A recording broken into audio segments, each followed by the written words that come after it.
Assalamualaikum warahmatullahi wabarakatuh. Perkenalkan, nama saya Yuliania Sana dari kelas MJ101.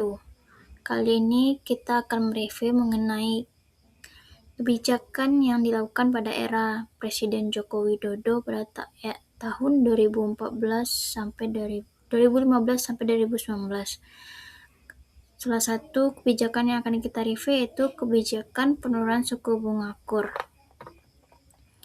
Latar belakang masalah KUR. Bunga kredit tinggi menghambat akses modal bagi UMKM. Banyak pelaku usaha kesulitan mendapat pinjaman sehingga pemerintah mendesak penurunan suku bunga agar memperkuat ekonomi rakyat dan mendukung pertumbuhan usaha. Salah satu kebijakan mikroekonomi penting pada pemerintahan Jokowi periode pertama yaitu penurunan suku bunga kredit usaha rakyat atau KUR dan perluasan akses KUR pada UMKM. Kebijakan penurunan suku bunga KUR dengan skema subsidi bunga untuk UMKM itu mulai diputuskan dan diperlakukan pada tahun 2015 pada masa awal pemerintahan Jokowi periode pertama. Kebijakan ini langsung menyentuh pelaku usaha kecil, mikro, dan menengah di tingkat rumah tangga dan desa. Tujuan dari program KUR ini yaitu untuk menurunkan biaya pinjaman, memudahkan akses pembiayaan, dan mendorong pertumbuhan usaha kecil di Indonesia, sehingga UMKM dapat berkembang dan meningkatkan kontribusi terhadap perekonomian. Desain dari kebijakan KUR ini yaitu mulai dari rincian bunga, subsidi, dan penyaluran. Kebijakan KUR menetapkan bunga sebesar 12% dengan dukungan subsidi dari APBN. Bank penyalur berperan penting dalam memperluas akses pembiayaan bagi UMKM di seluruh Indonesia. Terdapat reformasi dari KUR seperti jenis dan fokus program KUR itu tersendiri. Yang pertama, KUR Mikro ditujukan untuk mendukung usaha kecil dengan pinjaman yang terjangkau sehingga mendorong pertumbuhan dan memudahkan akses keuangan bagi pelaku usaha mikro. Yang kedua yaitu KUR kecil yang memberikan dukungan finansial lebih besar kepada usaha kecil, membantu mereka untuk mengembangkan usaha dan meningkatkan daya saing di pasar lokal. Yang ketiga yaitu KUR TKI dirancang untuk memberikan bantuan kepada tenaga kerja Indonesia yang bekerja di luar negeri guna memastikan keamanan finansial dan membantu mereka berinvestasi di dalam negeri. Apa saja sih dampak mikro KUR terhadap UMKM? Yang pertama itu dampak sosialnya, adanya inklusi keuangan untuk UMKM. Kebijakan KUR telah meningkatkan literasi keuangan di kalangan UMKM, mengurangi ketergantungan terhadap rentenir, serta mendorong UMKM untuk terdaftar dan mendapatkan akses ke lembaga keuangan formal. Dampak makro yaitu peningkatan konsumsi dan daya beli. Kebijakan KUR berhasil meningkatkan konsumsi dan investasi masyarakat. Hal ini menciptakan lapangan pekerjaan dan menjaga daya beli masyarakat sehingga mendukung pertumbuhan ekonomi yang lebih stabil.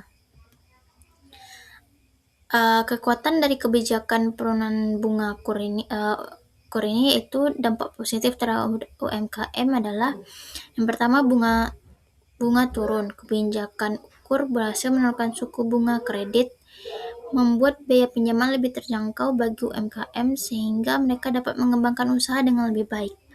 Yang kedua itu dana ke UMKM. Alokasi dana yang lebih besar untuk UMKM memberikan akses lebih baik kepada calon pengusaha sehingga mereka dapat memanfaatkan modal tersebut untuk pertumbuhan inovasi bisnis. Sedangkan adapun juga kelemahan dan tantangan dari penurunan bunga KUR dari sektor perdagangan dan risiko pengembangan. Yang pertama yaitu dominasi perdagangan. Sektor perdagangan mendominasi penggunaan KUR, mengakibatkan ketidakseimbangan dalam distribusi dana dan menyulitkan sektor produktif lainnya untuk mendapatkan akses pinjaman yang memadai. Yang kedua yaitu kelemahan dan tantangannya risiko salah sasaran. Terdapat risiko salah sasaran dengan penyaluran KUR di mana penerima tidak selalu memenuhi kriteria sehingga dana tidak digunakan secara optimal untuk mendorong pertumbuhan usaha. kita juga bisa melakukan evaluasi implementasi dari KUR.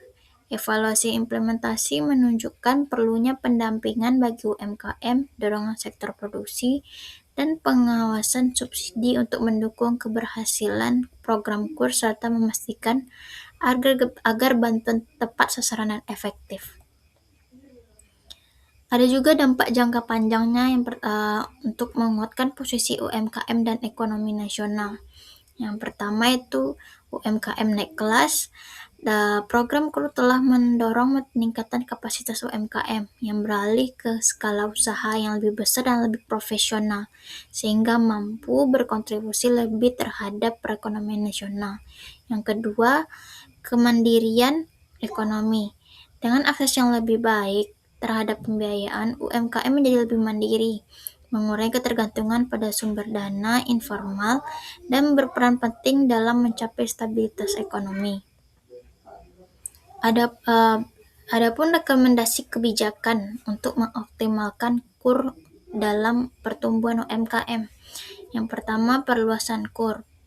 Perluasan KUR produksi akan memudahkan akses bagi lebih banyak UMKM, sehingga mereka dapat memperoleh modal yang dibutuhkan untuk pengembangan usaha.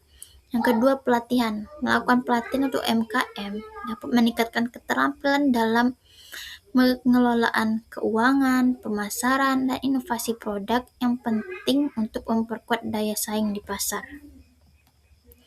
Kesimpulan dari kebijakan ini yaitu KUR sebagai fondasi ekonomi. KUR terbukti efektif dalam memperkuat ekonomi kerakyatan, namun tantangan pemerataan masih perlu diatasi untuk memastikan setiap lapisan masyarakat mendapatkan manfaat yang maksimal dari kebijakan ini. Sekian review yang saya lakukan pada kebijakan penurunan bunga KUR untuk UMKM pada era Joko Widodo tahun 2014 sampai 2019. Jika ada salah kata dan penulisan pada slide, saya mohon maaf. Saya ucapkan terima kasih. Assalamualaikum warahmatullahi wabarakatuh.